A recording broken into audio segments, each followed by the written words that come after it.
पाठ पढ़ा कम बयसरे एते बड़ कांड। पाठ पढ़ी भविष्यत गढ़िबा बयसरे कोଳରେ खेलुछि छुआ। आज स्कूल रे असुविधा तो आम किसी जानिनु, खाली फोन कॉल गुटे आसीथिला।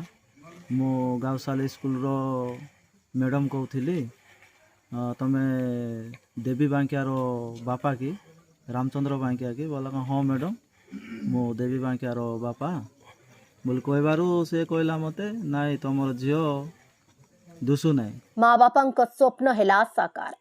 कौला बयस 10म श्रेणी छात्री जन्म देले कौला छुआ।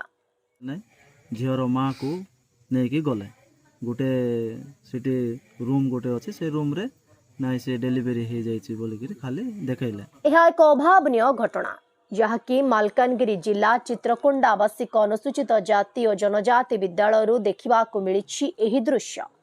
देखला पर मोर माइकिना आसिक कहला नाई झील डेलीवरी हो जाइए। डेलीवरी केमती है आमे तो किसी जानिनु कि घरे आसिक रोनी। आमे तो झील को डाकबा को आइले बोले केते एप्लिकेशन लेखे करी आर साइन थार साइन हला परे जाई करी झील को हमको हैंडबार करूथिले। शिक्षार विद्या मंदिर कुहा जाउथुबा विद्यालय निरीह आदिवासी छात्री शिशु जन्म करबा घटना एबे समस्तंको चकित करि दैछि। दाई तो आमे काको एबे संदेह करिनु। स्कूल रो मैडम मान को आका आमे दाई करूछु, सार मान को आका दाई करूछु। हेले हा स्कूल चारिकांथ भितरे एपरि लज्जाजनक घटना केमिति घटिला ताहाकु नै उठिछि एबे प्रश्न। जेते बेले से जो आसामीटा जेते शीघ्र प्रशासन खोजिकी बाहर करबे सेते बेले आमे जानी पारबु जे ना ये लोक पय एमती हेछि बोली कहि पारबु। एही गर्भ शिशु को 9 मास हेउथबार विद्यालय वार्डन एएनएम एवं कर्तृपक्ष जानी नथिले केमिति। तेबे समस्तंक मुहरे गोटे प्रश्न, ई छुआर बापा किए?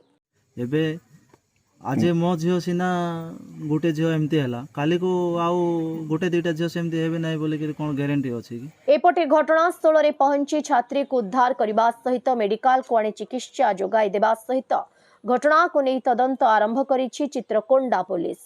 सेपटे नाबालिकांकर एपरि अवस्था कला किए ताकु तुरंत धरिबा को जनसाधारण रे दाबी जोर धरिछि एवं सेथिपाई स्कूल कर्तृपक्षों को मध्य दायी करिसेंति परिवार लोके।